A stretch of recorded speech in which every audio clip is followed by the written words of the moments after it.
Hey everyone, P. McGee here, bringing you a draft video for the first time in a long time. I've been on a bit of a hiatus, but this new batch of megas has gotten me pretty excited for draft again and their place within draft. I'm excited to talk about that a little bit and kind of dive into how I think these new megas are going to play, where we might expect to see them on the tier lists and kind of the team formats they might fit in with it, the team roles they may fit well within.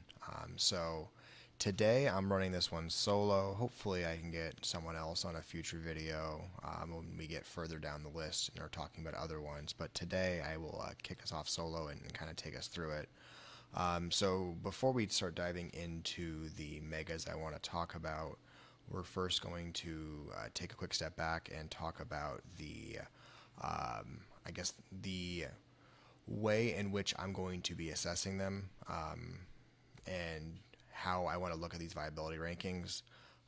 So certainly, I think most folks that are paying attention to Champions launch are seeing that there's quite a bit going on with the mechanical changes, with item availability, with move availability for some Pokemon, and so it's very messy right now.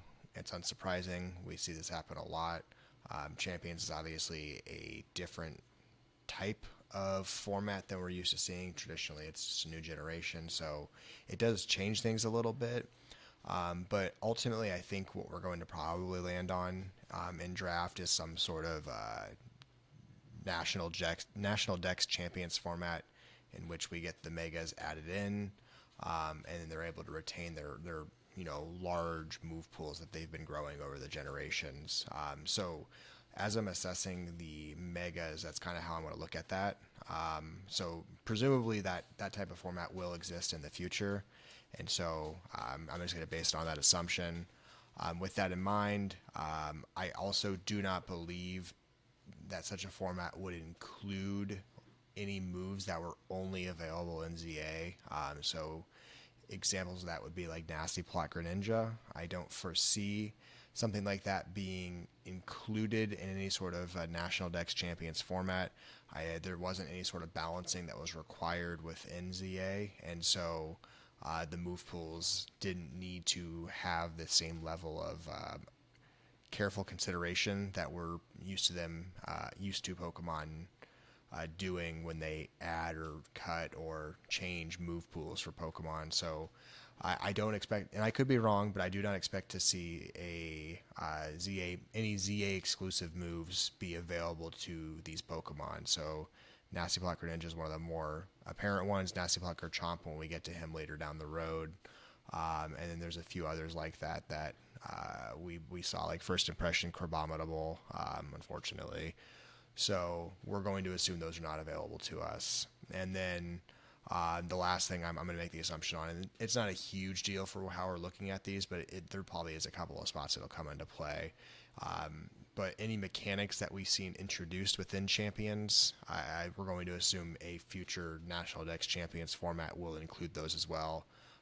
We saw some changes to PP for some moves. Protect dropping down to 8's a big one, or the reduced rate of activating certain secondary effects, like Iron Head's rate dropping from 30% to 20%, or Moonblast's activation rate dropping from 30% down to 10%. Things like that will be considered where relevant, but I think by and large it's not going to be a huge deal for how we're looking at these right now. So these are the assumptions I'm going to make for the viability rankings just for the sake of discussion. Obviously, this doesn't exist at the time of recording, but I think there is a fair reason to believe that we will see that for draft, just because that's about the only way we're going to see these megas introduced. The way Champions is right now, they only have the Pokemon, the final stages for the Pokemon that are added into that, and I think it's something around like 200 Pokemon.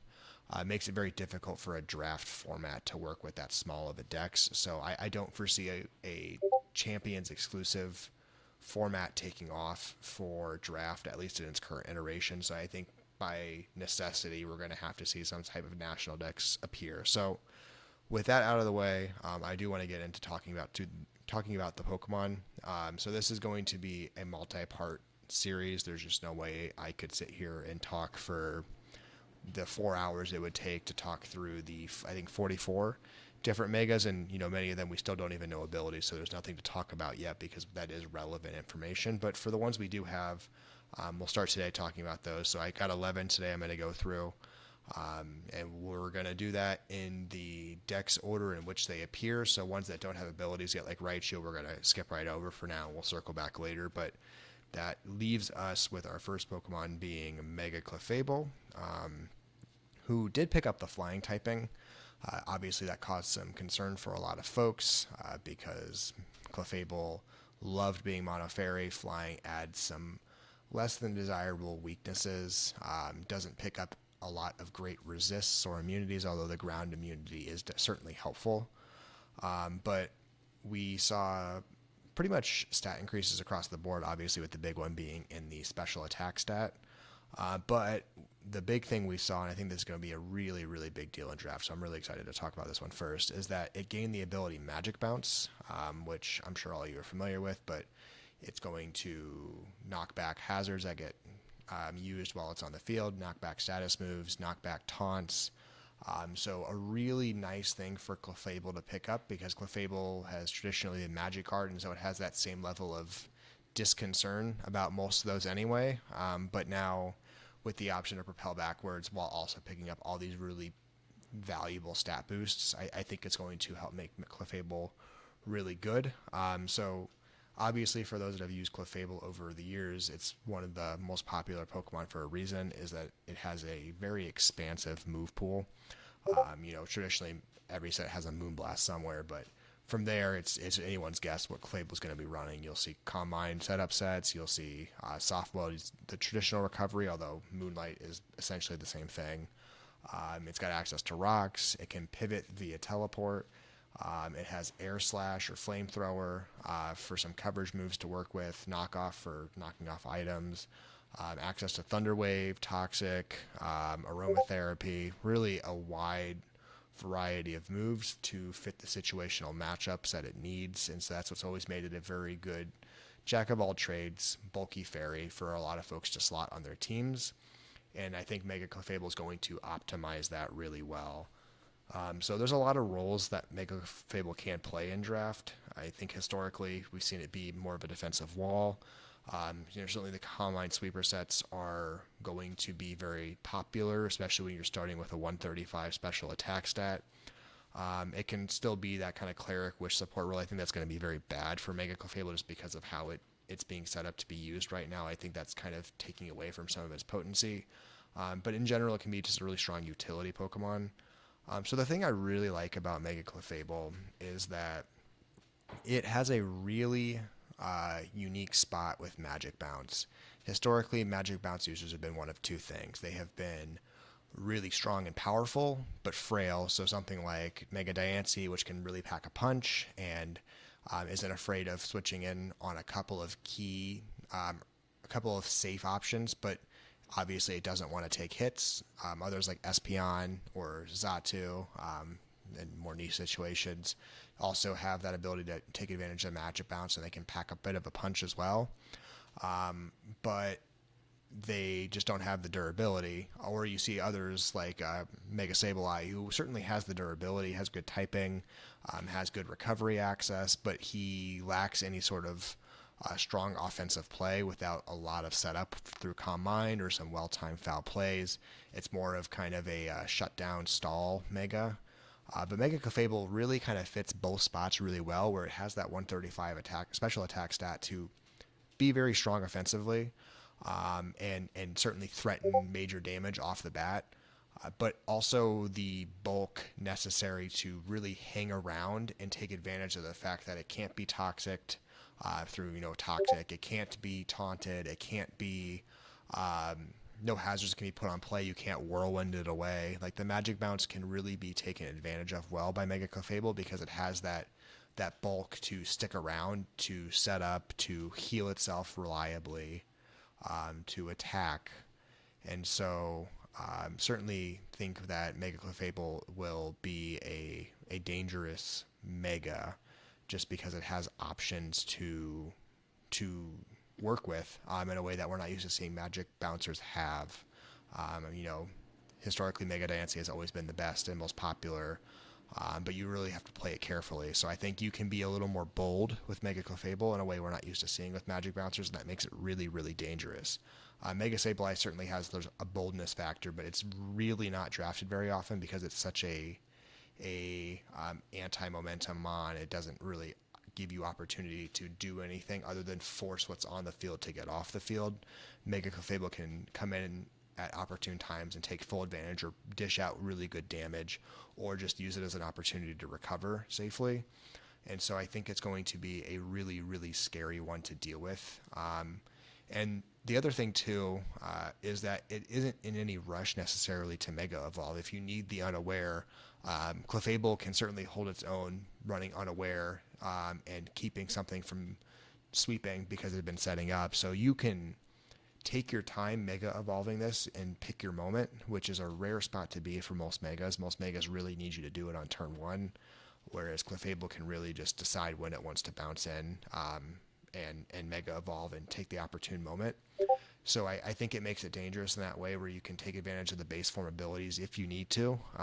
Usually probably more Unaware in those circumstances. I think between Magic Guard and Magic Bounce, you'd rather be Magic Bounce, but that gives it more utility in any sort of matchup. So I think this is going to be a really good one once people kind of play around with it a little bit, get familiarized with it, realize how they can take full advantage of it. It's just such a good spot for a Magic Bouncer, and I think that's new territory.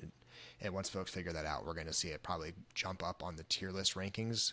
It may start more in the middle just because folks really don't like the flying type, but I don't think that's going to be a net negative in the end.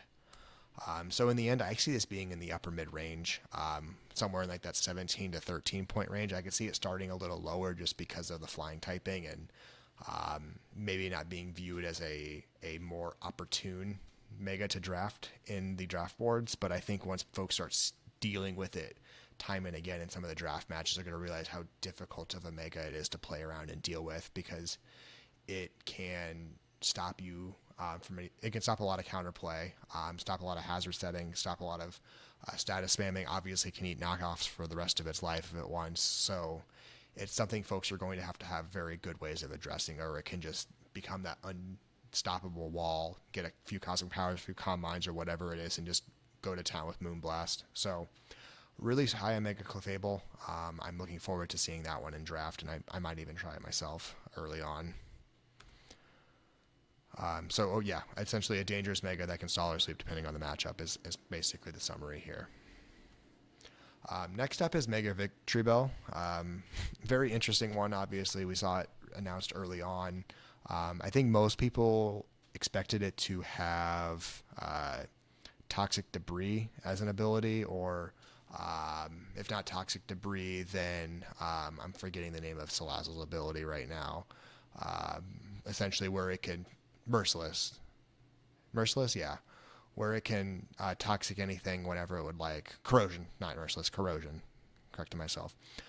Those were the expectations for Mega Victory Bell going in. It got neither in the end. It got a really interesting ability here, and as a long-time Pyukumuku fan, I'm really excited to actually talk about this as well.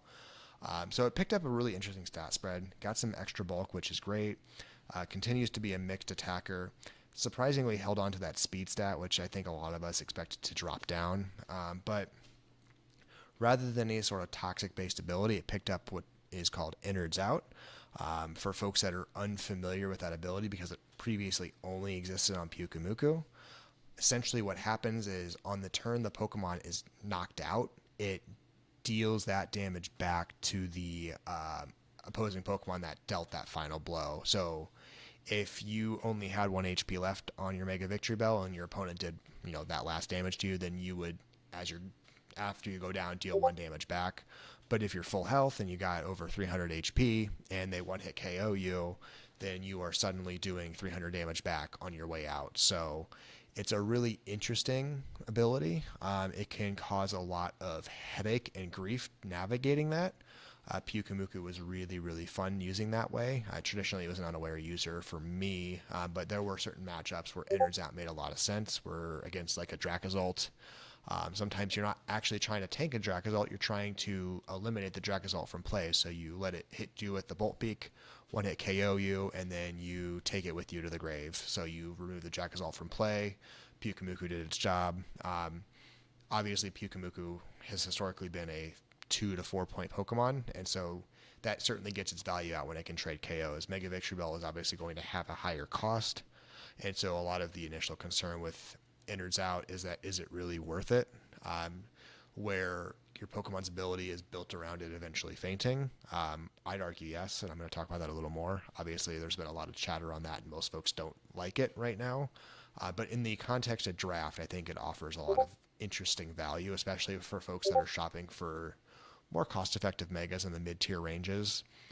This is certainly not going to be any high-cost Pokemon, but for those of you that are trying to slot out a draft at the end, you need to pick up a discount mega. I think this is something that could be really fun to play with, and so let's talk about that a little bit more.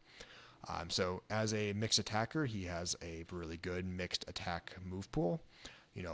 Really strong grass options, Power Whip or Leaf Storm, recovery options with Giga Drain.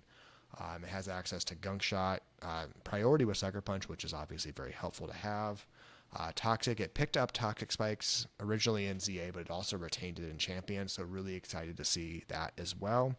Strength Stap, which is a really fun move, especially in the context of Innards Out. Excited to talk about that more.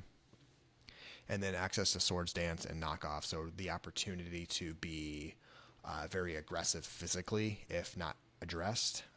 So draft rules, I kind of see him sliding within. Stall, the Anti-Sweeper, which is not a really, historically that's attributed to Unaware Mons, but it can also be attributed to Innards Out as an ability as well, because what ends up happening is something starts to Dragon Dance or Quiver Dance or Nasty Plot or Swords Dance or whatever it is. They're trying to set themselves up to go on a sweep.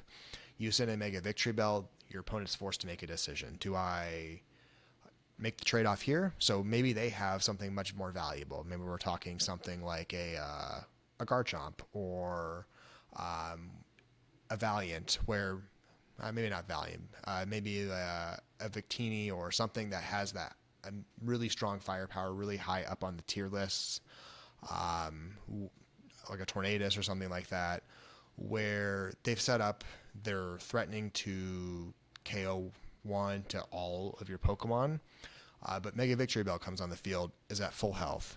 They have to make a decision. Do I KO this Victory Bell knowing that I'm probably also going to lose the Pokemon that's attacking, or do I not go for that right now and instead try to switch out, whittle this Mega Victory Bell down later during the game, and then try again later, where the Innards Out recoil won't KO me. So it forces that decision making on opponents, and for those with some nuclear Pokemon like the Victini, like the Chi-Yu, I can't think of another good example right now, but some of those ones that are just trying to nuke every time they touch the field, it forces those ones into a really awkward spot as well, where again, do they want to make the trade-off? Are they content going down with the Mega Victory Bell? And so some of the cheaper options, sure, that's a great trade-off. Maybe it works for the matchup, but ones that your opponent really needs to have a few turns to click the nuclear option or to set up and sweep, this can really force them to reconsider, take it off the field. Or they might try to chip you down without KOing you, which is where Strength Sap comes into play for physical attackers. You use Strength Sap away so that you're getting back to full while also reducing their firepower. But where I really like Mega Victory Bell here is it actually does have offensive presence as well, where once it has a safe spot where it's not going to be KO'd, and that's not too difficult when we're talking 80, 85, 95. I know it's not great, but it's solid enough, especially when invested in properly. You could click a Swords Dance, or you could click a Sucker Punch if you just need to get a little chip on your way out to make sure the Pokemon goes down, or you could Giga Drain and get health back at the same time. I mean, these 135, 125, especially when you're not going a Speed Nature, and you're not likely to go a Speed Nature on Mega Victory Bell, those can really chunk pretty quickly. So I think it's going to be a nuisance mega in the way we maybe have looked at like Mega Banette in the past, where it's not that it can't be beaten, it's just that you have to navigate it carefully so it doesn't end up costing you Pokemon you don't want to lose to get it out of play. And then the poison typing is a big help, because one of the ways you can skirt around that is usually by Toxic Stalling one of these guys away.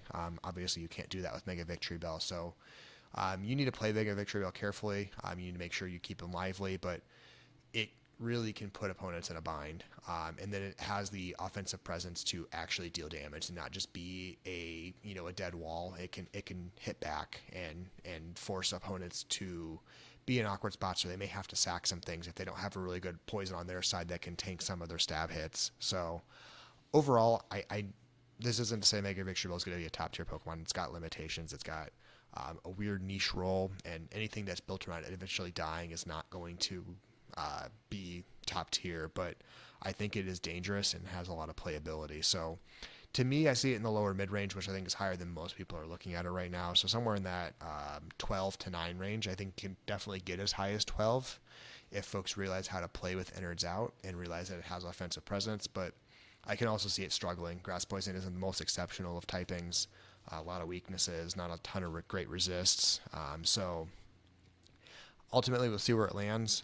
But for those that do draft it, I think if you are cognizant of what your opponent's sweepers are, I think you can really optimize how you play this and force those sweepers to go down with you, or to not be as aggressive in that way. So I'm excited to see how he plays on some teams that are willing to commit to some of that strategy. Yep. So next up is a Pokemon that I think we all have known about for a while, and its ability at that is the Mega Starmie. We knew from ZA data mining that it got an extra 40 stat, so 140 total boost from its Mega. 40 more put in attack. People did some careful analysis, saw that Mawile and Medicham saw similar boosts for their attack stats because abilities aren't in ZA, so people presumed, and accurately so, that Mega Starmie would pick up huge power as an ability, and it in fact did, which is terrifying. 100 is the same stat line that Medicham has, and we all know how hard Medicham can hit. Mawile is a 105, although it can historically run an adamant nature, so it can get a little bit more out of that. But that's not even its best stat. It's one of its lowest. It's got good defenses, a special attack stat of 130, and a really, really good speed stat. Really dangerous speed stat. So Starmie is a really, really fun Pokemon, and I'm not even sure we're going to get long to play with it, just because of how wildly dangerous this Pokemon is. So it has pretty much the perfect coverage. It doesn't have Wave Crash, which I think probably would have broken it beyond repair. But Liquidation is still a very powerful stab option. It has Pivot with Flip Turn, which is also incredibly difficult to deal with. Folks are probably going to be inclined to use their Bulky Waters, Bulky Grasses to try to absorb the hits. Maybe they'll be slotting some Rocky Helmets on those to help deal with the damage. But Flip Turn gives you that maneuverability, so if you don't have a good answer to it, and Starmie does, we'll talk about that in a second, but you can pivot your way out and get something else that's better suited to deal with them on the field. You still have a pretty solid Psychic Physical stab with Zem Headbutt. Triple Axle, I did not take that out, is actually incorrect. That was in ZA. It did not make the appearance in Champions. The correct move now is going to be Ice Spinner, but it's still a very solid ice attack option. It retains access to Bulk Up, which, again, scary. So if it is at that right speed tier, 120 is a very good speed tier to take advantage of that for a late game sweep. It could be essentially a Bulk Up away from doing that. But in the situational matchups where you do actually have problems with maybe a Bulky Water or a Bulky Grass, it has the Bolt Beam coverage with a 130 special attack stat. That does not take a lot of investment to take those out of play. So maybe there's a Slowbro, which has the tank ability for Starmie Stab. It historically doesn't have a ton on the special defense investment side, so you can take advantage of that with some really good Thunderbolt spamming. And a few good predicts, and Slowbro is no longer relevant in play. And then even if you're dealing with Rocky Helmet Chip, Megast Army has access to recover, so you can always get an opportune recover in because Megast Army forces a lot of predictable switch arounds to deal with the high damage output it's going to cause. You can get a recover in there. It's got priority with Aquadret, which would be really great for something like Mega Delphox, where it does actually outspeed it and can probably one hit KO it. But Aquajet means probably with just a little bit of chip that's in range. As a spinner, although I don't think it's the best role for it, given its power, it certainly has the option to be a spinner and maybe get that speed up a little bit. And then you have a really strong stab option with Hydro Pump on the special side if you need. So Starmie has essentially everything it could possibly need to be dangerous in any matchup. You always have Bolt Beam available to you while also having stab at play. I don't know that Zen Headbutt will see tons of action. I think most folks will be happy to run some kind of double water liquidation flip turn and then maybe Bolt Beam or slip in an Aquajet or a Recover or something like that based on the situational needs. But it has so much power that it's going to force opponents to very carefully navigate how they're going to play around it and probably lead to some predictable results where if they don't have a slow bro, they're looking at whatever their bulky water is or their bulky grass is that can have synthesis, some kind of way to stay alive. But Megast Army is pretty well suited to take advantage of that, and you can always run a subset on this thing if you see opportunities for predictable counterplay, but you don't want to be stuck guessing a little bit. You can just click the super effective ice beam against a grass type, or click the thunderbolt against like a Corviknight or a Slowbro, and kind of punish them that way. So I think we're gonna see Starmie be a great wall breaker. Obviously, there's very few walls that can deal with it effectively. Toxapex isn't gonna want to eat the Zen Headbutts. Slowbro doesn't want to eat the Thunderbolts. Clodsire could run, Water Absorb, but then is getting hit by the Zen Headbutts if it needs it in those matchups. There's just not a ton out there that can absorb this. And then maybe Megast Army is getting drafted into water teams, or a rain team, I'm sorry. So like we have a Pelipper in the mix with U-turns, and now we're really getting some crazy high boosted liquidations. You don't even need the speed boost. You don't even need a Swift Simmer like Bear Scooter or something like that. You can just let Megast Army do the work with liquidation in the rain, and then have Pocket Thunder now because that's going to hit 100% of the time. So I see this being a really dangerous Pokemon, just because it has the option to run both sides. I think it's almost always going to run physical, but 130 is nothing to scoff at. That's a really high special attack stat. So I do not know right now if Megast Army is going to be seeing much legality in the early stages of this. I think it's going to scare a lot of draft communities. Dragapult does that with folks, and sometimes we saw Dragapult get banned in Gen 8 sometimes from drafts. Sometimes it disappears now, even from Gen 9. So I can see something of this magnitude not having a ton of opportunities to see the light of day early on, but if it does, I think it's certainly going to be one of those 17 plus point mons, probably whatever the maximum or near the maximum is for the cost. Mega Mawile's always been there. Metacham's usually been in the 16 to 17 point range. And again, both of those are working with only one, only physical attack, and Megast Army's got more to work with, plus Pivot, which is huge. Pivot with Stab, so you get a huge power, stab boosted flip turn into whatever you want to send out next. So it's a problem for folks. I think everyone's going to be excited to want to try it. I don't know how many of us are going to get to, so we'll see what happens.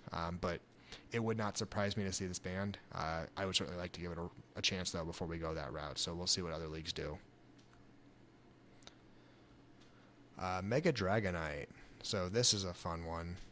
So Dragonite was historically a physical attacker, great physical attack stat for the base form, access to Dragon Dance, access to E-Speed, access to Dual Wing Beat, Outrage, Earthquake, just the right amount of physical coverage to be dangerous. And then the great ability, multi-scale to let it safely usually get those setup turns so that it can get a couple of Dragon Dances in there, or at least one, without worrying about being O-code by an Ice attack or a Fairy attack. Mega Dragonite, obviously, we saw was a huge shift on the special side, which is great, obviously. Dragonite has a very deep special move pool as well. Thunder, Blizzard, Thunderbolt, Ice Beam, Flamethrower, Hurricane, Draco Meteor. Really, all of the early Gen 1 attack moves that you'd expect a Gen 1 Pokemon to have by this point in time, it has access to, alongside some useful like Heal Bell and Roost and Encore, things like that. It has a lot of utility. The one thing it does lack, and it's been brought up repeatedly, obviously, is it doesn't have a way to really boost its special attack stat, which is unfortunate. And so some folks were hoping for an ability that might enable it to steamroll a little better once it gets rolling with a KO or so. Soul Heart has been brought up, or Serene Grace to maybe take advantage of its access to, Air Slash and T-Wave, or something to give it a little bit of an edge, which is wild to say for a Pokemon with 700 BST. But I think folks are rightfully worried that the opportunity cost of making it your Mega, losing the access to Boots, which makes it vulnerable to rocks, and then not having a reliable way to get that 145 moving. And 100 is not what it used to be. It's solid. It's decent.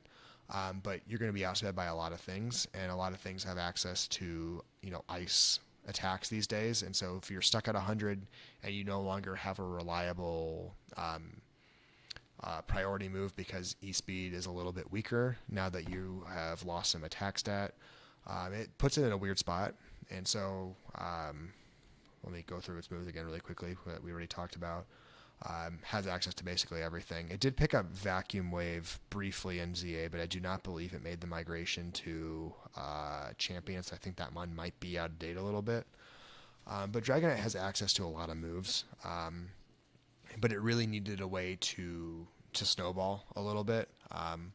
As it is right now, it's more of a hit and run type, just because it is easily outsped by a lot of things.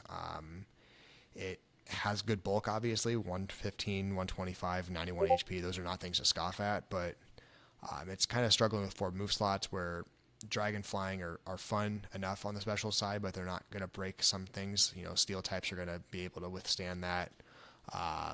Fairies are largely going to be able to withstand that if you're having to rely on, Hurricanes hitting. It really doesn't want to run physical after it Mega Evolves, because that takes away from some of its physical attack stats. So you're in an awkward spot with it, where I think Mega Dragonite starts to fall into that Mega Garchomp spot of, the loss of the item takes away from some of the utility that it's used to having, and some of the unpredictability it could bring. I had a chance to try it out in a league. I didn't get to use an ability, but I had a chance to try it out, and I frequently found it to be underwhelming, just because it didn't get enough damage. Even at 145, I was frequently not getting that damage I needed it to get. And then it was having to repeatedly deal with some of those predictable switch-ins that I just couldn't quite push through. And so you end up having to slot for Roost. You end up having to use that, or want to use that a lot, because you're dealing with rocks more, because that's a more effective way to deal with this kind of Dragonite, because it can't protect itself from it. And if it's taking damage from rocks, then the multi-scale's lost all value. And so you can end up being more fragile as a Mega Dragonite than you were as a base, just because base could reliably navigate the rock situation and protect the ability. And so it has things it can do. It can still be a good mixed attacker. It takes more careful calcs, but you can have situations where you're running maybe a negative speed nature, or you're running a neutral nature even. I had that once in one of my matches where you're letting it just try to take advantage of all its different stats. So you get some Earthquake for some steals, you get Hurricane for the Mega Hurricane damage. But it struggles in that mixed attacker role. It isn't quite as potent as the previous Pokemon, the Starmie we were talking about, where Starmie had some of that just massive firepower from the get-go, and then just the perfect amount of coverage on the special side. But Dragonite has things it can do. Certainly it can slot well into a rain team. 100% accurate Hurricanes and Thunders are nothing to scoff at. Those are high damage moves with pretty good rates, 30% for, a paralysis or a confusion. So that can cause a lot of pain pretty quickly for folks. It can definitely be a clerical if you wanted to. It has access to heal bell. It can kind of come in and absorb a lot of attacks if you're willing to really commit to being a rooster and, maybe something else. But again, that at 700 BST, that feels inadequate. You feel like you're not really getting the most out of what you should be getting at. And I feel like I frequently ran into that problem. And that's early stages. Maybe it'll see more use. But the fact that it's still multi-scale tells me many folks are going to run into those same limitations. And so I don't know ultimately where Dragonite's going to sit. My guess is that it's probably going to be like our Mega Garchomp, where it falls a few points below or right around the same spot as its base form, because I think the loss of the item and the loss of the Mega slot is ultimately worse than the value gained by getting that stat increase. But certainly time will tell. So yeah, it'll be upper tier because that's where Dragonite kind of sits, especially in that like 13 to probably 13 to 12 point range. And that's kind of where I think Mega Dragonite will fall. My guess is that it'll be over tiered at the onset just because of how scary the stat line is. I mean, 700 is a lot, and that's going to make folks intrigued. But I think folks are going to be disappointed by the output for that stat line. So I see it dropping down. I don't think it would ever drop below 12, but I could see it dropping down into the lower teens. So we'll see how that plays out. But overall, I'm not super high on Mega Dragonite. I think it's more just Pokemon has access to everything, but it doesn't quite do any one thing super well in the way you want it to. Mega Meganium. So I have been excited about Mega Meganium since the leaks way back when we're identifying it as a fairy Mega, and that gave me a lot of excitement. I think many folks, myself included, were hoping that it would see triage, just because access to Giga Drain, maybe access to Draining Kiss, always having a lackluster speed stat, making it relevant, access to synthesis as well. So it could really kind of be a better Comfey. Ultimately, it didn't go that way. At first, I think there's a little bit of disappointment, but seeing the ability and seeing how the mechanics of it play out now, I think most folks are getting pretty excited. So it picked up, just going through the stats quickly, it picked up some useful bulk for the defenses. It picked up a little bit of attack, kind of relevant, and I'll talk about that a little bit more later, where that will come into play. But the big gain, obviously, was with special attack, where it went from 83 to 143, one of the biggest single stat gains for any Mega ever. And it really does love all of that. And then it gained this new ability just for it called a Mega Soul. So we weren't quite sure the functions until Champions launched, but we kind of had a good idea, and it seems like it really is the best case scenario for what we were hoping. So essentially, the way Mega Soul works is that it uses its moves as if Harsh Sunlight were always out. So Solar Beam does not need to charge. It activates immediately, always hits at 120 base power. It doesn't matter if it's sand on the field, snow on the field, rain on the field. It always hits as 120, which is great. It has access to Weather Ball, which always hits as a sun-boosted fire move, regardless of what terrain is on the ground, or what weather is on the field. And then it has access to Synthesis, which is a rare thing we really don't see often in draft. You see it sometimes in VGC formats or whatever. But in Sun, Synthesis heals 2/3 of your HP. So it gets a recovery move that heals for 66%, which is incredible.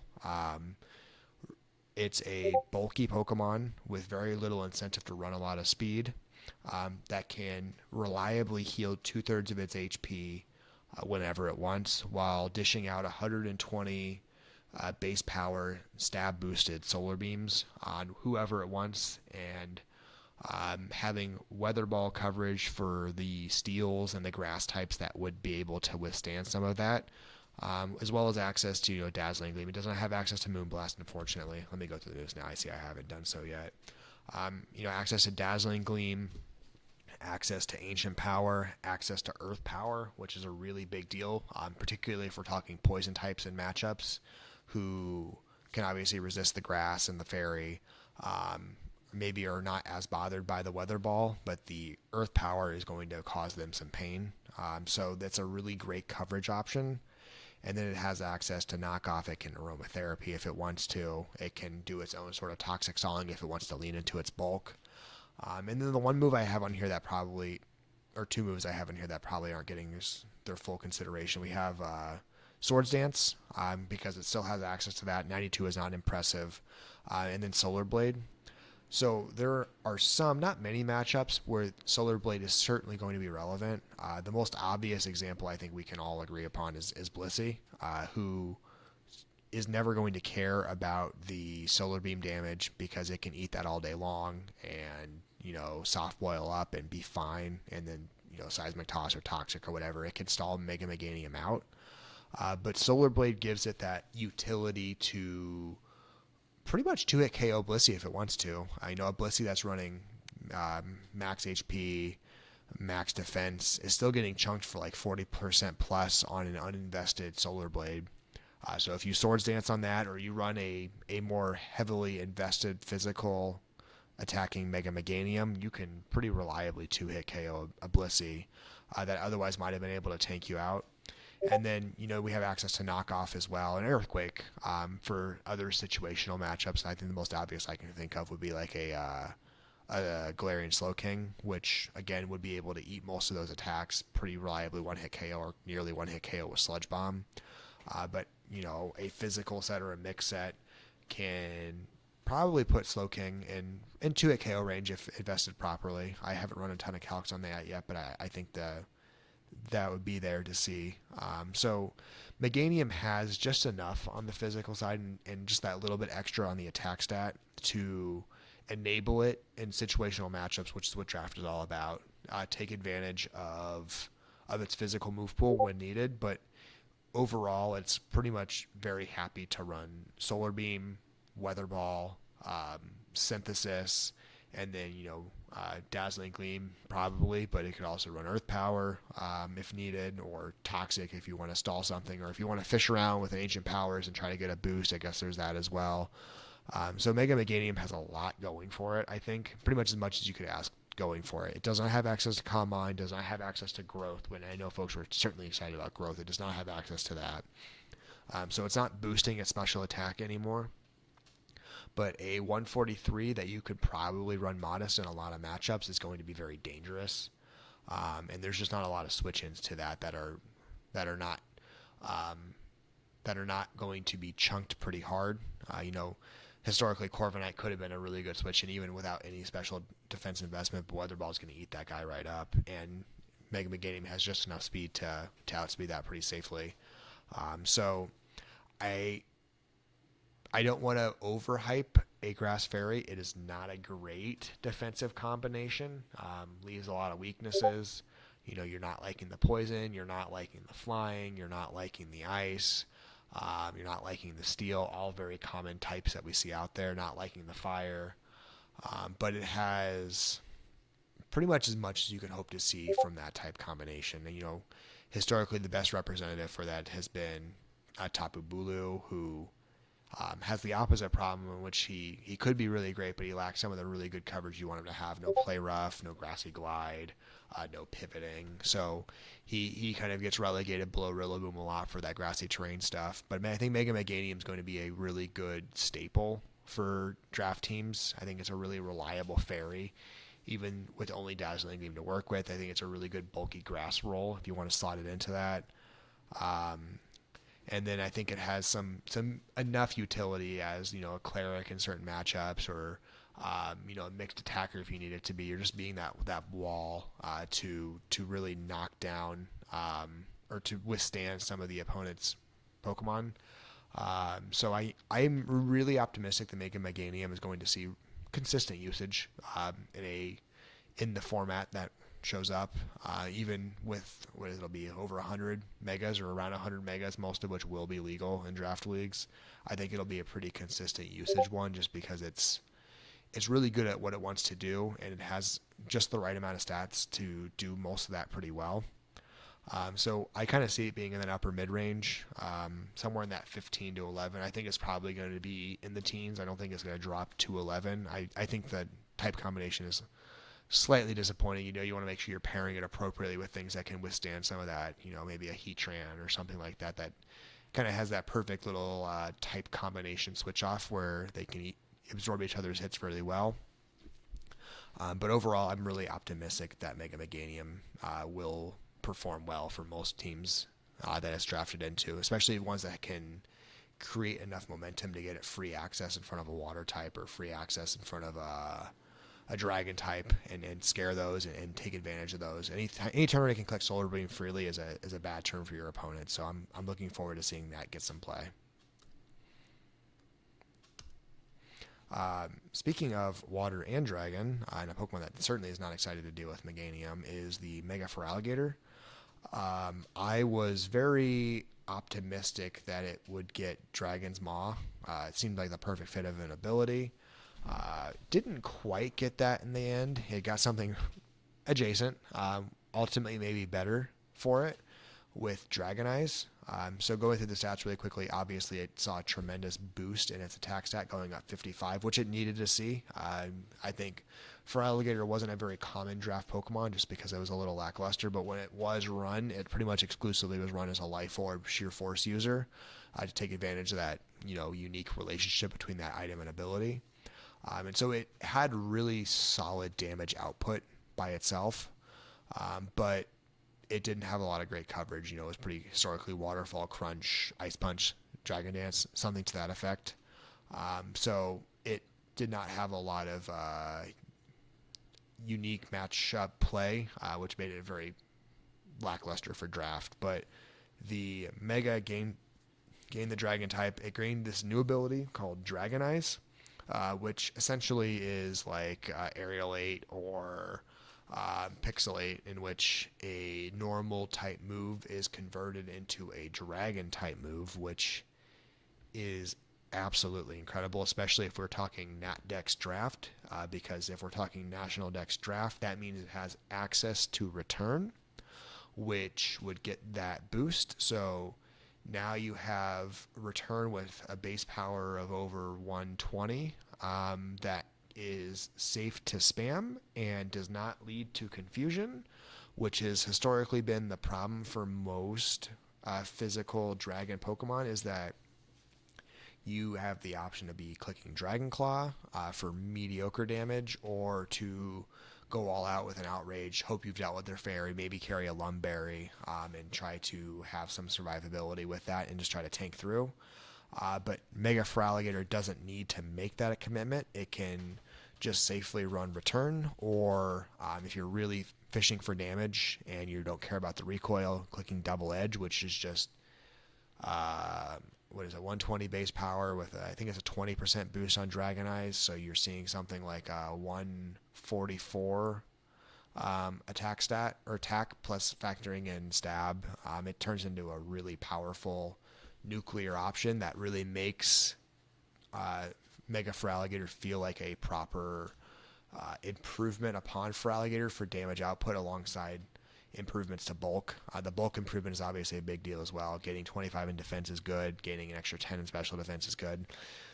The big disappointment for me is that the 78 speed stat is going to be a problem.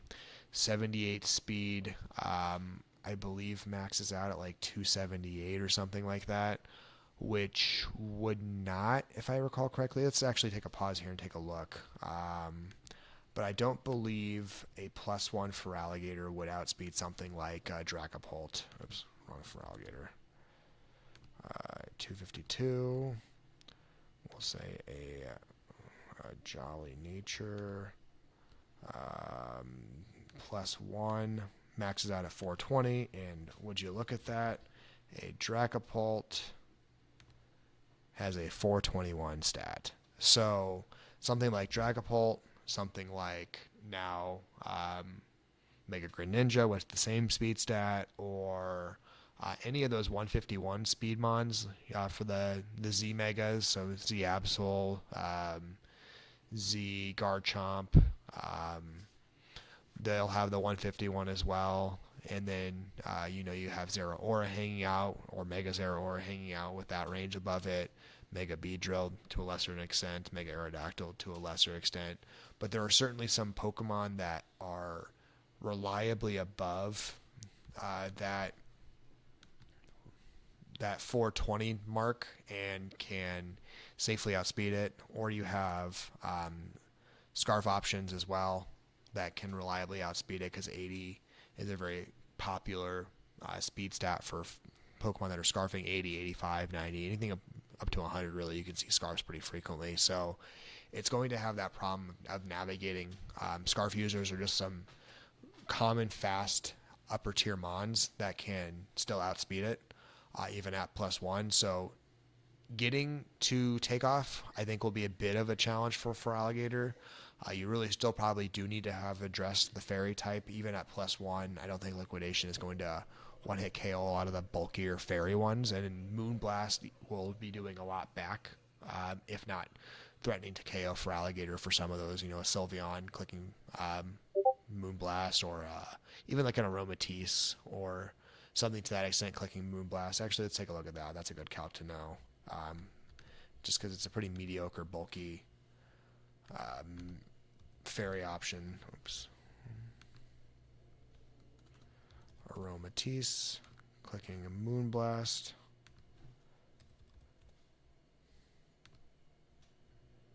Will not OKO. Will not one-hit KO. So, it does have a little bit of survivability. That extra bulk certainly helps, but it is in an awkward spot where it doesn't want to be failing to one-hit KO certain things it's going after. And 78 puts it in a weird spot where it could click agility at the expense of speed, and go for like a double dance set with like agility plus swords dance, and then try to fish for liquidations, and then close it out with returns where needed. But overall, I think that's what is probably going to hinder it a little bit. Is just its speed set isn't quite where it needs to be to sweep, and then if it can't get neutral or super effective damage with its dragon attack, so fairies and steel types, I think it's going to struggle there as well.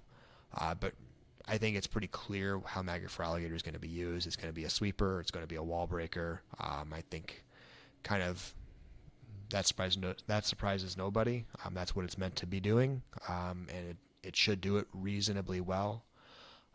But it's just a matter of creating the situation. It's not something that's going to come in on turn 5 and click Dragon Dance twice and win. I think there's going to be too many clear solutions to that from the opposing teams. But mid-game or later mid-game, maybe if you have a little bit of speed control via webs or some T-spam, then it can really be set up to close out games well. It just needs a little support getting there. So overall, I think it's going to be a very dangerous one. It's going to force a lot of counterplay.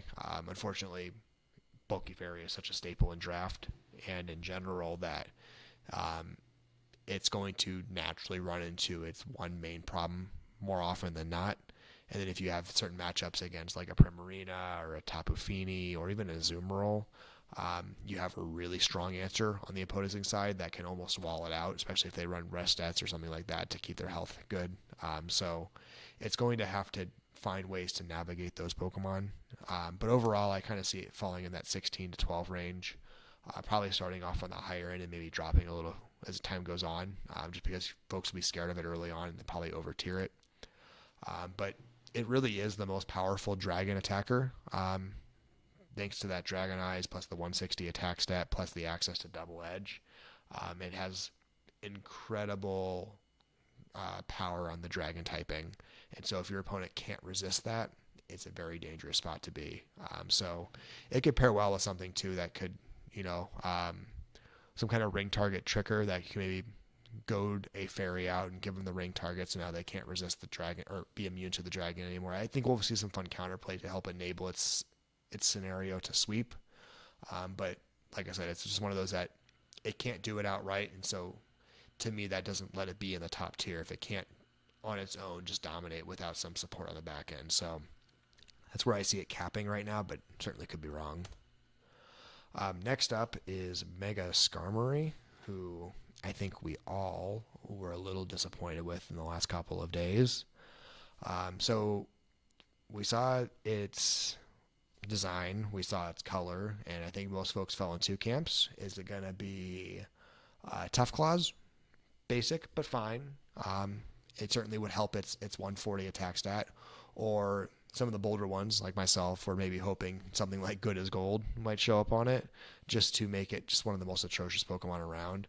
In the end, it picked up Stalwart, which for those unfamiliar, and it's fair to be unfamiliar if you're primarily a draft player, Stalwart is previously an ability for Archaludon, but essentially it's an ability that prevents you from being redirected on attacks, which is essentially to say that it's a VGC only ability. We're not going to have redirects going on in singles formats, so basically this was just a way of ignoring Rage Powder or I think some ability redirects. I'm not going to even pretend to be super familiar with how Stalwart functions because I don't play enough VGC to know. But in essence, it has no ability in a draft format. Stalwart doesn't have any singles value, so that's a major knock on Skarmory. It got a great stat distribution. It picked up 60 in the attack stat. It lost a little in defense, but it's still pretty solid. Didn't waste anything with special attack. Picked up more special defense for some increased bulk there, and then got some really great speed. So really amazing stat distribution. Couldn't complain about that at all. It's got not the deepest of move pools, but just enough with it. It has access to Sword Dance, which is relevant. It has access, obviously, to Iron Head and Brave Bird for the good stab. Drill Run is a good option for dealing with many steals, although certainly not other Skarmories, not Corviknights, not Celesteelas, not Bronzongs.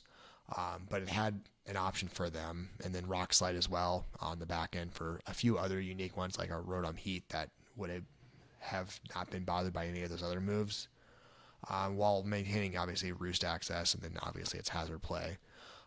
But it's in a weird spot now. I think folks were excited to try it out, hoping for the Tough Claws boost, and then we're going to try to take advantage of its secondary ability, which doesn't see a lot of usage historically in draft. It's primarily been a sturdy user for obvious reasons. It's wanting to not be one-hit KO'd. It doesn't want to lose defense because it's trying to be a bulky defensive Pokemon.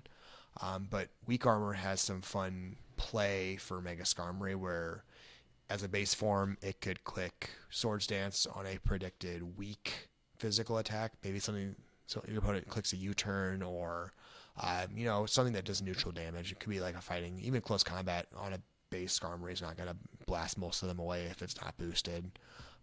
But be able to tank that original hit while clicking Swords Dance, so you get the +2 attack, and then you get the +2 speed boost, and then you Mega into the Mega Skarmory where your base attack goes way up, your speed goes way up, and all of a sudden you're the fastest, strongest thing around, and you sweep.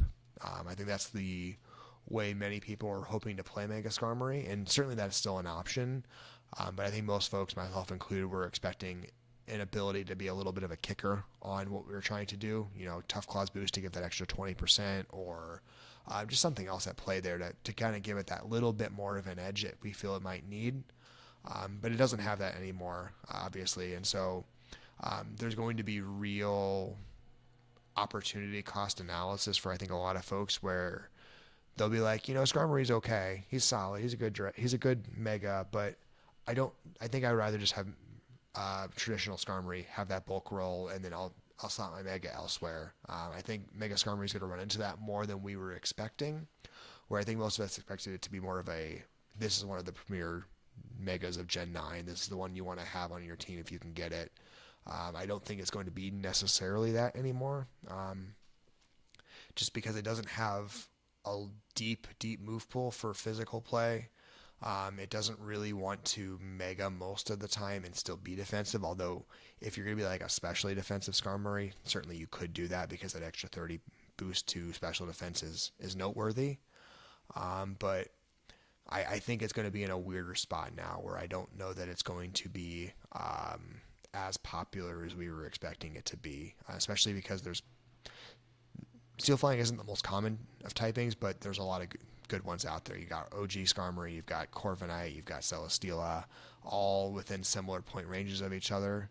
And so I think folks are probably more likely to default to a Corviknight if they want to get some defensive utility, but the option still to be offensive. You know, Corviknight has those bulk up stats, has those iron defense stats. So I think Mega Skarmory will be a harder one to slot on teams than we were expecting it to be. So I still think it's going to be a mid-tier mon. I think it'll be solid. I don't think there's anything objectively wrong with how the stats are on Mega Skarmory, but you're just running it without an ability is what it comes down to in the end. And I know that's going to be a knock for a lot of folks, myself included. So I think it'll kind of end up in the 13 to 10 range. I think it's going to be, you know, how we were talking about Dragonite earlier, where I think base form has better opportunity cost. Rocky Helmet's really good on OG Skarmory. Leftovers are good. Sometimes boots are good. Having an Akaberry can be really big for surviving situational attacks and maybe body pressing some things back or whirlwinding them out of play or whatever it needs to do. And so losing some of that situational value from the item, I think, will hurt it some. And then I just think with the stat lines we're seeing for other megas and some of the speed the way it is now, I just don't think 140, 110 is as impressive as it used to be. And then that 65 HP stat will certainly hurt it on the defense and on the defensive side. If it's needing to be an offensive Pokemon, it won't be able to run a ton of HP investment, and so that will make it more fragile than we're used to seeing. So in the end, I don't think it's going to be an upper echelon mega, but certainly not a bad one either. I think it's going to probably, it might even settle in the 14 to 15 range in the end, but I think 13, if I were to guess right now, I think 13 is where it'll land and stick around eventually. So next up is Mega Chimecho, who I was very excited got a Mega. I've always loved Chimecho. Has not historically been a great Pokemon, but sometimes you'll see it in not the Little League, but the you'll see it in leagues where they cut a lot of the big power play mons out, so you're using more of the mediocre Pokemon. It can be a bit of a presence there. Levitate was a good ability then. I was hoping to see some kind of noise-based ability, something similar, maybe a reskin of Punk Rock. It didn't get that in the end, unfortunately, but Levitate is by all means still a really, really good ability. Basically, it becomes in every way a superior version of Bronzong, except Bronzong can Stealth Rock, but that's about the only thing it's got going for it. But Mega Chimecho has a lot of positive play, and I think it'll be a really interesting Mega. Picked up useful, really good bulk for... I think my original defense stat's wrong, but it picked up a big boost in defense, picked up a lot of special attack, and then it picked up some special defense. So only 3 stats got boosted, the only 3 stats that we care about, really, if we're being honest. It was never going to be that speedy. It could have lost speed, I think, for all most of us cared. And we certainly didn't want to see it waste anything on attack. So a really well-optimized stat spread for the Mega overall. And then, not having... Picking up that steel typing is also a big deal because you're not picking up a ground weakness with it. You're not picking up a fighting weakness outright because Psychic resists that, so it just turns into a neutral. And then you pick up the fire weakness, obviously. So fire, dark, and ghost, and those are your super effectives. Steel adds protection against U-turn, so you're not taking super effective from that anymore. Obviously picks up a lot of other resists as well to add into the mix alongside the immunity. And then the fairy resist is obviously a big deal as well. And then when we're talking about sets, having a steel typing is tremendous because you're not having to deal with toxic on a Pokemon that's probably going to play more of a defensive or slow setup type of role. Not having the fear of being toxic is a really big value add for Mega Chimecho. So looking at its move pool, it picked up and it still retains, and so that's really nice. It retains Boom Burst, which is a pretty big deal because abilities aside, it is the strongest Boom Burst user in the metagame, if I recall correctly. Would have loved for it to have been boosted, but I think the previous record was like 112 or whatever Toxtricity had for its special attack stat. So historically, Boom Burst has just not been divvied out really well to anything strong. Usually most of the Pokemon are in the 90s. Noivern had it, but in the 90s, I believe, 97 or something like that for special attack. Exploud, same thing. Um, Chatot, also in like the 80s or 90s. So historically, it's been divvied out to Pokemon that just don't really pop on the special side. Even if you factor in Stab, it's not doing too much. But Mega Chimecho's got a 135 to work with, and so Boomburst is a really great pickup just for that strong neutral damage on certain matchups. Retains Calm Mind. I think Cosmic Power sets got even better now because Cosmic Power stored power with that typing, that immunity, and the access to recover makes it a really dangerous weapon. Picked up Flash Cannon, which has some utility. I don't think it's going to see a ton on Chimecho in draft matches, just because for most situations, you don't need that super effective damage on a rock Pokemon who doesn't really threaten Chimecho or a fairy Pokemon who doesn't really threaten Chimecho. You're pretty fine to use your Psychic Stab and then maybe whatever coverage move you need for other Pokemon. So I don't think Flash Cannon is going to be a high runner, but it's good to have in the arsenal, no doubt. Psychic Noise, great as well. Knockoff, just to take away items. Defog, really great. This will be an interesting kind of hazard control mon, I think, for folks that are shopping around for some more cost-effective solutions that also have some durability. It's not eating anything from spikes, so it's taking no spikes damage, not a threat for toxic spikes, and it's only taking 6% from stealth rocks. So this is a really safe answer to a lot of hazard play that can repeatedly switch in without problem and worrying about being worn down by that, and has enough firepower that Pokemon have to respect it. It's going to be able to be reasonably bulky because, again, it's not going to have much or any speed investment, so you'll get the most out of the 75. You might be able to reliably run a max defense set, or you can just be a modest full special attack. So it forces a certain amount of respect every time it touches the field, but it also has the ability just to address hazards, defog them out, recover where needed. It can be a cleric role. You have heal bell access, so it can be used in that way as well. I don't think it's the most optimal way, but it certainly has certain situational matchup value.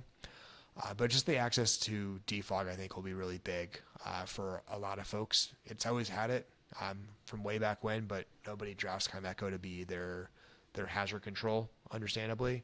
But I think Mega Chimecho gets different consideration because it really fulfills that steel defensive role well without you having to pick up an unwanted ground weakness, which can stack up quickly in some drafts just because of how your team build goes. So I think you'll get the most value you could want out of that. Overall, I think Chimecho will thrive as a Cosmic Power set user or a Calm Mind user, but it can be that defensive role and just kind of play defense for a few matchups if it needs to as well. Something like Iron Valiant's not going to have a very easy time dealing with this. It can absorb a lot of Valiant hits. It can KO reliably with Psychic or Flash Cannon, depending on the matchup. And it can repeatedly come in because it has access to recover, and it can work with that. So I think Chimecho will do well for those that are trying to pick up a discount steal, which is a very frequent thing you see in drafts. You see folks struggling to find a solid steal option if they miss the first early rounds, and the Corviknights of the world get swallowed up, and the Treads get swallowed up, and so you're trying to find something that fulfills that. And some people, myself included, have defaulted to Fortress too many times and been wildly disappointed with that performance. So I think for folks that want to get good steal value and don't want to spend top dollar, I think Mega Chimecho is going to be a really good fit for that role, but it also has really good offensive firepower as well. So I think it'll be dangerous. So mid-tier, I kind of see this in the 13 to 10 range. I could see it even starting a little bit lower for some leagues just because they don't value it well. But I think 135 is nothing to scoff at, especially when it can be boosted. A 110, 120 line for the defenses is really promising, especially when you can do a full commit reliably on the 75 HP. And then easy access to recover, easy access to stab and boosting, and then no worries about toxic. I think that makes Mega Chimeco pretty dangerous. So I think it'll do well in leagues that folks are trying to pick up a discount Mega. And certainly I would be one of those that propose looking at the whole Mega draft rules in general. We haven't really talked about this so far because most of the Megas we've been looking at have been more in the upper tier, and so it hasn't really been a consideration. But with this influx of new Megas and our Mega count getting to over 100 and probably 90-ish for what we'll expect to be legal for most draft leagues, I would certainly like to see some leagues explore the option of 2 Megas or something akin to like how we had with the Terra points for a lot of leagues where you have X amount of points to spend on Terra Pokemon. I want to see something like that maybe attached to Megas where folks could pick up 2 Megas if they want to get an upper tier or 2 mid-tier Megas for situational value. And in situations like that, if we ever see that, I think Mega Chimeco could be a really, really great option because it doesn't always want to come or it doesn't always make sense to come, but it brings a lot of value to the matchups it does come to. So I think it's worth looking at for folks to use. I understand it won't be the first and top pick for a lot of folks, but for those that need to get something cheaper, this will do a really good job of the role it's supposed to do. Bronzong has historically been a popularly drafted lower tier steel type. Chimeco does most of what Bronzong does, minus the stealth rocks, but the access to recovery, the better bulk, the ability to actually set up and use its special attack stat, I think it makes it a really fun option. So I'm looking forward to it. Next up is Mega Frostless. I think we only have a few more for today. So Mega Frostless is it's an interesting one. It got a really interesting stat distribution on its Mega where it only picked up in 3 spots. Its special attack, which went up a ton, and then smaller but solid boosts to its special defense and speed. So it's not at least it doesn't have the appearance of a very bulky Pokemon, and certainly on the defensive side, the physically defensive side, folks are kind of looking at that 120 stat and for speed and the weak bulk and thinking this won't be able to take hits. It'll get walloped pretty easily. And then the Snow Warning ability was revealed for it, and I think that really adds a fun layer to this. Gen 9 introduced 50% boost to Snow, and so now we get that, or 50% boost to the defensive stat for Ice-type Pokemon in Snow. Let me clarify that better. So even a weak 70 defense stat all of a sudden has a little bit more punch to it. And then Mega Frostless has access to Aurora Veil, so it always has the opportunity to make its defenses even stronger. And it's now the fastest snow setter in the game, outpacing Alolan Ninetales. Alolan Ninetales special attack stat is something like 79 or something, a really weak special attack stat. And Mega Ninetales has been known to occasionally run nasty plot sets and take advantage of its Blizzard spam and Moonblast spam. So when you're looking at something like Mega Frostless with a 140, a better speed stat, and access to that Aurora Veil as well, you're looking at a Pokemon that can be really dangerous and really bulky pretty quickly here. It gets to spam Blizzards safely on a 140 attack stat, which is scary. It retained access to Nasty Plot and Champions, which is a really big deal. Not only for Mega Frostless, obviously for base form Frostless too. It has a little bit more of utility where it can finally boost a stat, attacking stat up and threaten more damage. So that'll be, I think, a fun play where we can see some Nasty Plot Blizzard sets just walloping, or Aurora Veil into Nasty Plot into Blizzard or Shadow Ball. It has a little bit of coverage, I think tremendous, but enough to address certain situations where it might be relevant. Thunderbolt for a few not flying, it's going to Blizzard those things away. A few water type matchups where you might need that extra little punch that the Thunderbolt offers. It's got Wisp if it needs to really shut down a physical attacker. So again, another way to add survivability where you get the 50% boost to defense and snow, and then you Wisp the physical attacker, and all of a sudden this thing is chunking hits pretty impressively. I believe it has access to Pain Split as well. Not that that's a frequently reliable way to get health back, but it can be offering some utility. And then there's always the threat always the threat of Destiny Bond, which I think is a fun one on Mega Frostless because it's so dangerous of a Pokemon to set up, the Veil and set up the nasty plots that your opponent doesn't really have any option but to try to kill it as quickly and as effectively as possible, and that can lead to some really predictable attacks, or at least turn by turn for 2 to 4 turns for how they're going to deal with Frostless. And at the end of that, you can always take advantage of a very free Destiny Bond to take something else with you when you're finally done doing what you want to do. So overall, I think Mega Frostless is one of the more dangerous Megas that's popped up. It obviously still has some of the same historical problems it's always had, which is that it's very weak, obviously, to rocks in a NatDex format. It varies by league, but Pursuit can be a factor as well, and so it can be very vulnerable to some Pursuit trapping, even with the boost from Snow to its defenses. It's not eating those very long for very well. And it is frail to some of the more common priority moves. You have Sucker Punch, obviously. You have Bullet Punch taking advantage of it as well. And so it can run into some of the same problems it's always dealt with. But I think the access to Snow Warning, the access to Aurora Veil, and the safe and dangerous spamming of Blizzard at that speed stat can make it a really fun Mega for the right team. It needs to be on a team with a lot of pivot to get it safe entry.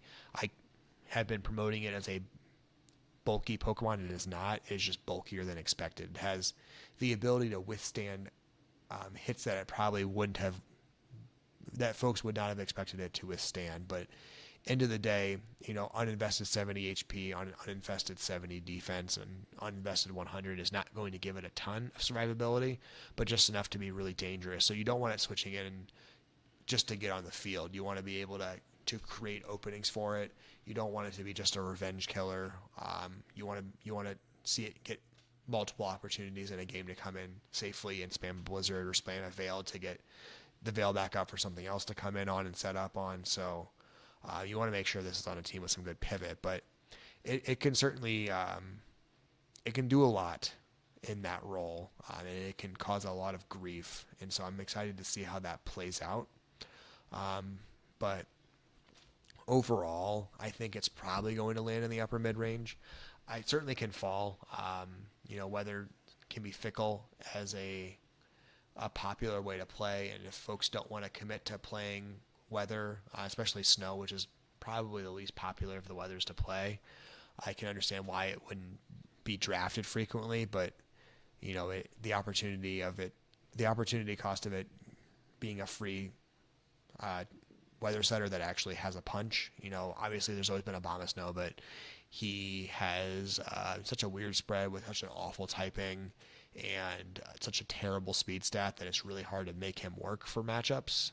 But Frostless offers more of that high upside with much better speed to work with. And so I think we'll see more opportunities for Frostless to impose her wrath in draft, which I think is fun for everybody. So I'm excited about her. I think she shows tremendous promise and got pretty much as good of an ability as you can hope for her to have gotten. On the opposite end of that, we have Mega Embor. So of our 3 ZA starters, 2 of them got new and unique abilities. We got the Mega Soul for Meganium, we got the Dragon Eyes for Alligator, and Mega Embor picks up Mold Breaker, which, don't get me wrong, it's not a terrible ability. Being able to push past unaware Pokemon, being able to address some relevant levitators with Earthquake. Not a lot, but there's some that Earthquake is helpful for, or some Flash Fire users with Flare Blitz, although again, close combat against a Heatran is probably the better solution. It has some utility. Obviously, I think we all know that Excadrill is probably one of the more premier and best examples of it, just because it gets to spam stab Earthquake for better results. But Mega Embor also has Mold Breaker now. Its stat spread that I got is pretty interesting. Solid boost to attack, Really huge boost to special defense. A little bit of a speed boost, which you almost want to see 5 or 10 more, and we can talk about that more in a minute. But I think you'll probably remember some of our for alligator conversation about how 78 was just a little too shy, and so 75 is just a little, even a little more shy. But it picked up a little bit more on the special attack side too, which I think is interesting. It's still pretty weak on the defensive side, which isn't a deal breaker, but Mega Embor is kind of in that weird spot for a Mega. Some Pokemon are like a jack of all trades. I can do everything and I'm great at it kind of thing. And that makes me the most dangerous thing. Mega Embor kind of wants to be that. He has usable special attack. He has bulk mostly. He has a pretty good move pool, but he just doesn't quite fit that role, that niche, in the way you want him to fit.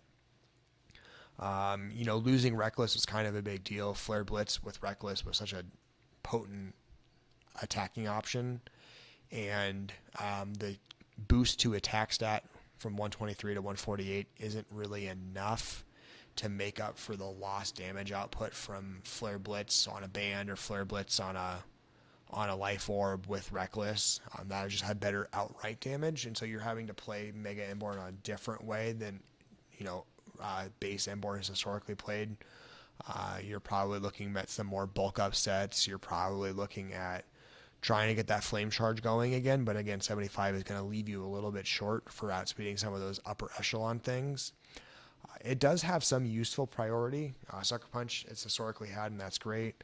I believe it still retains access to Vacuum Wave, which is a great coverage. Actually, you know what? I'm gonna pause right there. I want to check that because I don't believe myself anymore.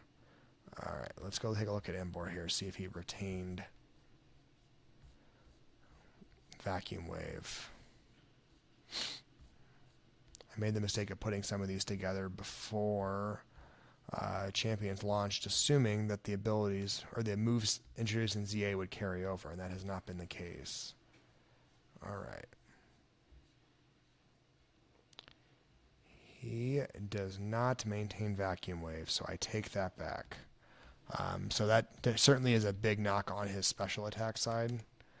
I think part of his utility and value as a special attacker was that he had this little pocket stab fighting priority move that he could use to get past a couple of things that might have been dangerous, a rock type or something like that, or just a weakened Pokemon in general that might have been able to threaten him back. So he loses some of that, and he's kind of more reliant now on his physical side. So the special attack is neat, but it's hard to take advantage of.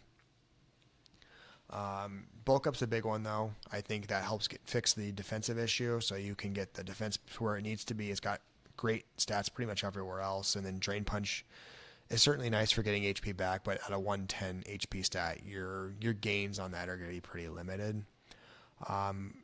So that's kind of where I'm at with Mega Emborn. It can do bulk up and be okay at it.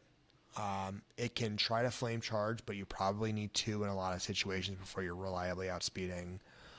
It can continue to just use its big stab options in Flare Blitz and close combat, but the recoil in Flare Blitz is more problematic now. You're not getting the boost on that, and the close combat drops to the defenses can be really bad. And 75, if you're not going to boost it, just leaves you in this weird spot. You're not good enough for Trick Room. You're not wanting to invest heavily in that speed stat because a lot of the Pokemon in the 80s and above are usually running good speed investment if they're being used in that way. So you're not busting through those. Fire and Fighting doesn't really address a lot of some of the common defensive wall pieces you run into. So bulky fairies, it may not be able to bust through, especially if they have a decent answer to fire or resist there. Things like Slowbro, Toxapex aren't too bothered by that type combination. And so you're going to, I think, run into Mega Emborn just not being able to break some of the defensive pieces it needs to break. And then not having some of the setup you want it to be able to have so it can take off as like a sweeper. So it's in a weird overall spot. It could do those things. It's just going to be really hard to create the situation. And at the end of the day, why spend all that time on this firefighting when you have Blaziken, who can click Swords Dance, and as long as it survives the turn, it's got the speed boost, or you can get the proper mixed value from a Infernape, who has not as good of stats for the special and the physical, but you have the item availability, and you have some better priority to work with. So I think in the end, Mega Emboar is just a little bit lacking on what it wants to do, and there's probably going to be more appropriate or more cost-effective utility options for that typing. I think there's just better firefightings out there, and so I think Mega Emboar has the same problem as Emboar had, which is that it's hard to justify why you would draft it over the other options unless they're both gone and you're just trying to pick up a late Mega and you really needed that typing. So in the end, I kind of see it being mid-tier just because the stats are there for it to be dangerous. You can't let it drop too low. I think that's hard to sell as well. But I don't see it being a staple in draft. I would struggle to believe it gets drafted outside of the first few months just because it's a new mon and people are curious, but I think very few people will run it back in the future. I think if folks need that role, they're going to try Blaziken or Infernape first, or they'll even just pick up regular Emboar out of desperation. I don't know that it's going to fit the cost, opportunity cost of losing a Mega Stone to use it. So I have it going as low as 9 just because I don't think it can really go any lower than that with the stats it has and the power it has. But I think it's going to be one of those that just kind of sits in that spot and doesn't get drafted very often. All right. So the final one we are going to talk about today is Mega Excadrill, who is another fun Mega that I think most of us were really excited about because we had no idea what the ability could be. And then for those that were following some of the data mines and leaks and things like that, we heard it was getting something called Piercing Drill, a week or two back, which again sounded exciting. No idea what that meant. We were hoping it was some kind of Tough Claws-like thing or something to the sort. In the end, it's essentially not essentially, it is a reskin of Unseen Fist, which was historically a Urshifu exclusive ability. It pops up now on a new Mega. We'll talk about it on a future video. But for those that are familiar with Urshifu, in previous generation, or last generation, it had Unseen Fist, which essentially ignored Protect.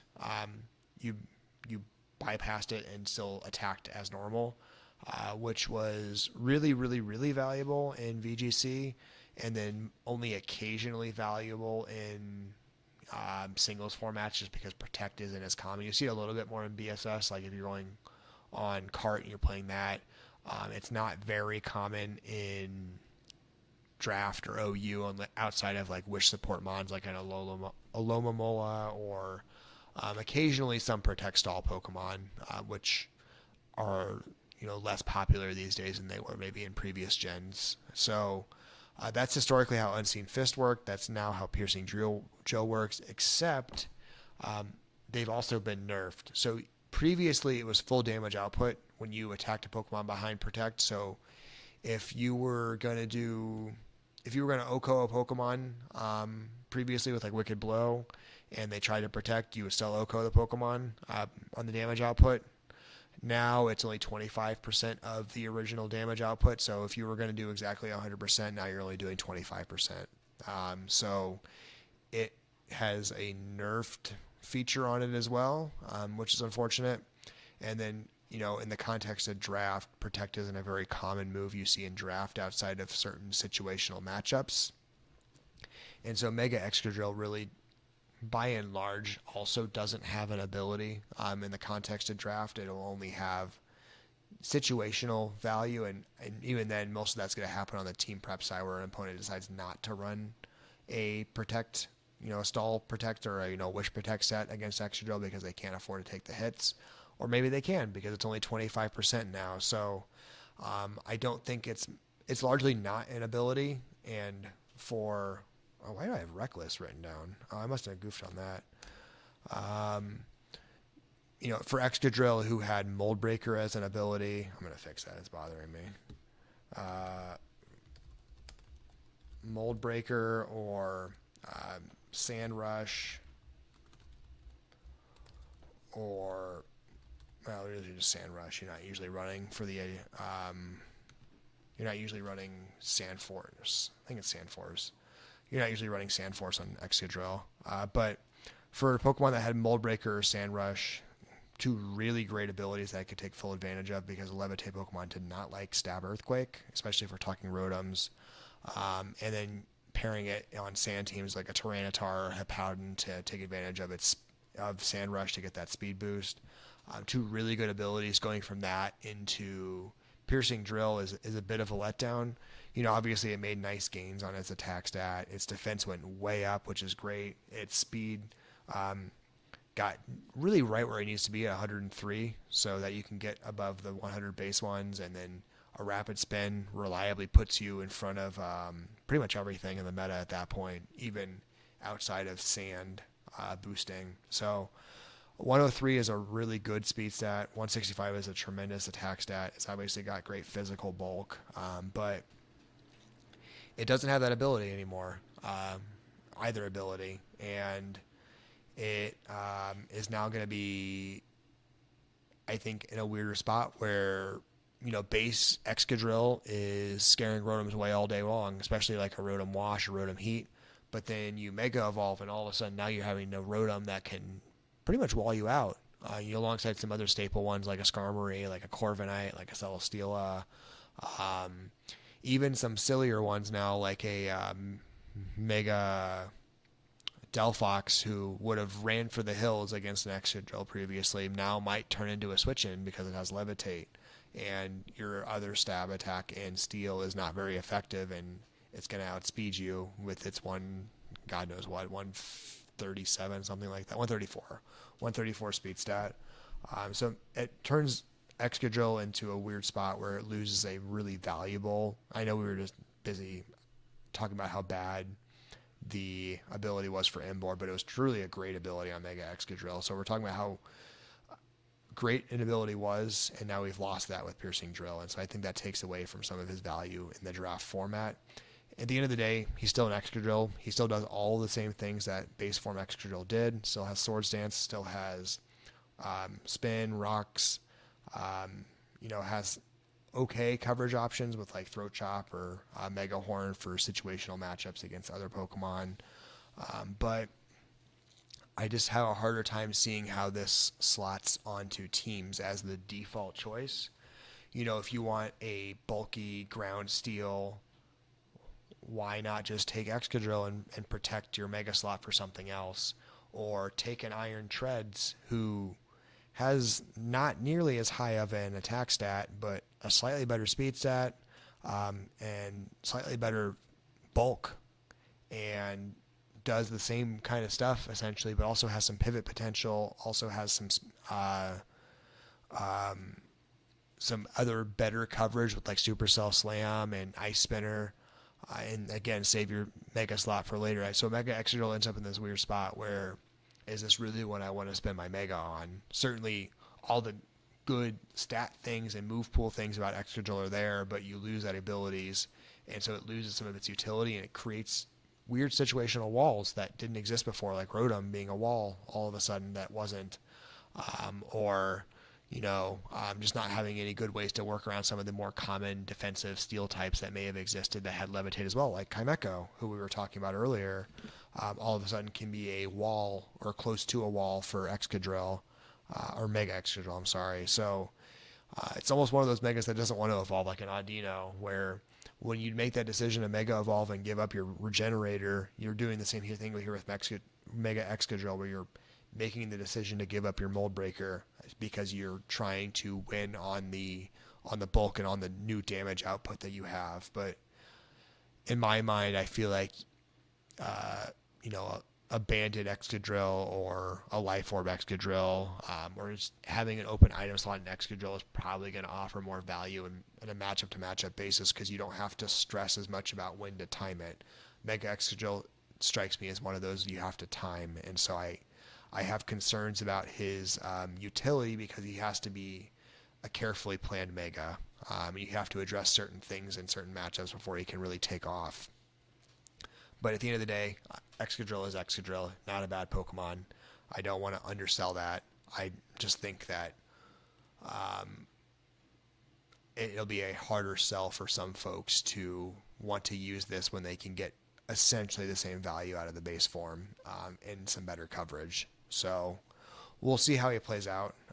Certainly can have some more defensive utility than regular Excadrill, but that's not historically how he's played, and I don't think that's how people want to use him as a mega either, because he has no recovery options, and he can only be taking some hits for so long, even with that stat line. So in the end, just because I don't see a drastic drop, and because you get to play around with base Excadrill, and that might be enough for some people that need that slot, need it to be an Excadrill, and are just going to not Mega Evolve them sometimes.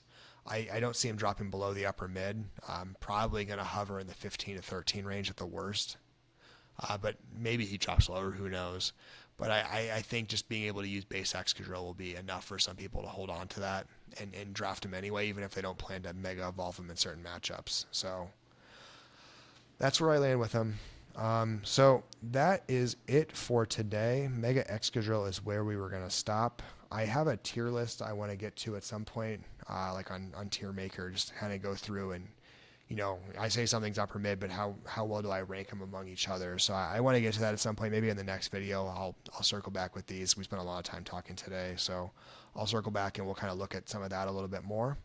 But for now, I'm going to sign off. I appreciate all those that have stuck around. We've got plenty more megas to talk about. At least another part to do for now while we wait for the future release of all the other megas that we don't have abilities for yet. We should have a little bit more content to talk about still. So stay tuned for more. This is P. McGee signing off.